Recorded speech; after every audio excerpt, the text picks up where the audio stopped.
1/8/2024 నుండి 15/8/2024 వరకు ద్వాదశ రాశుల్లో గ్రహ గమనాలు ఒకసారి వీక్షింపచేద్దాం. వృషభ రాశిలో కుజుడు మరియు దేవగురు బృహస్పతి సంచార స్థితి, కర్కాటక రాశిలో రవి సంచార స్థితి, సింహరాశిలో బుధ శుక్ర సంచార స్థితి, కన్య రాశిలో కేతు భగవానుడు సంచార స్థితి, కుంభరాశిలో శని భగవానుడు వక్రగమన సంచార స్థితి, మీనరాశిలో రాహు సంచార స్థితితో ద్వాదశ రాశుల్లో గ్రహ గమనాలు ఈ విధంగా ఉన్నాయి.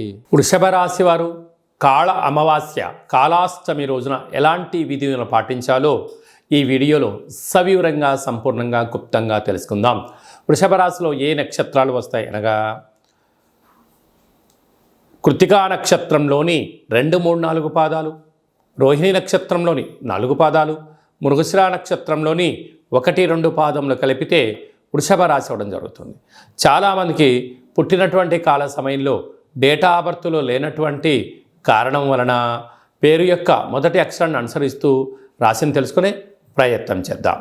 ఈ, ఊ, ఏ, ఓ, వా, వి, వు, వే, ఓ అక్షరాల వారందరూ కూడా వృషభ రాశి జాతకులే. వృషభ రాశి యొక్క అధిపతి శుక్ర భగవానుడు.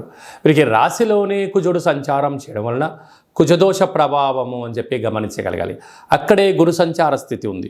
గురువు శత్రుస్థానంలో సంచారం చేయడం వలన ఈ ఆదివారం అమావాస్య, ఈ కాళ అమావాస్య, ఈ యొక్క అష్టమి తిథి యందున తప్పక వీళ్ళు కాళభైరవ నామ స్మరణ, తెల్ల జిల్లెడు వృక్షం దగ్గర దీపము, తెల్ల జిల్లెడు యొక్క వృక్షం యొక్క వేరును తీసుకొని వచ్చి సింధూరాన్ని పూసి ఒక గణపతి హోమాన్ని చేసుకొని ఇంట్లో పెట్టుకోగలిగినట్లయితే మీకు రాబోయేటువంటి 7 తరాల వారికి ఆనంద సిద్ధి, ఐశ్వర్య సిద్ధి, అమృత సిద్ధి, కనక వర్ష సిద్ధి అనేటువంటి అనేక రకాల శక్తులు మీకు సిద్ధింపచేసి విద్యార్థులకు ఉన్నతమైన ప్రపంచం, ఉద్యోగస్తులకు తిరుగులేని ఉద్యోగాలు, వ్యాపారస్తులకు తిరుగులేని రాజ్యాధికారాలు, అలాగా వారు ఏదైతే అనుకుంటారో అన్నిటినూ కూడా ఆ శ్వేతార్క వరసిద్ధి మహాగణేశ వారు సిద్ధింపచేయడం, కాళభైరవ స్వామి యొక్క స్మరణ, కాళభైరవ స్వామి యొక్క ధ్యానము మీకు యోగాన్ని, ఆనందాన్ని కట్టబెడుతుందని చెప్పి గమనించగలగాలి.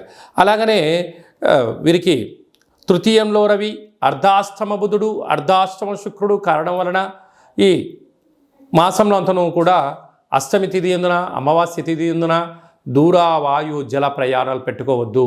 మీ ఫోన్లు, ల్యాప్టాప్లు, ఓటీపీలు, బ్యాంకు లావాదేవీలు వీలైనంత వరకు క్లుప్తంగా ఉంచుకునే ప్రయత్నం చేయండి. మీరు కొద్దిపాటి వస్తువులు పోగొట్టుకునే పరిస్థితి చాలా అధికంగా ఉంటుందని చెప్పి గమనించాలి. హోటల్ వ్యాపారస్తులు, స్వయం వృత్తులు, సేవా రంగాలు, గృహ భవన నిర్మాణ కార్యక్రమం చేసేవారు, వ్యవసాయ సోదరీమణులు, ప్రభుత్వ ఉద్యోగంలో ఉండబడిన వారందరూ కూడా ఎన్నో జాగ్రత్తలు అవసరమని చెప్పి జ్యోతిర్విజ్ఞానం తెలియచేస్తుంది.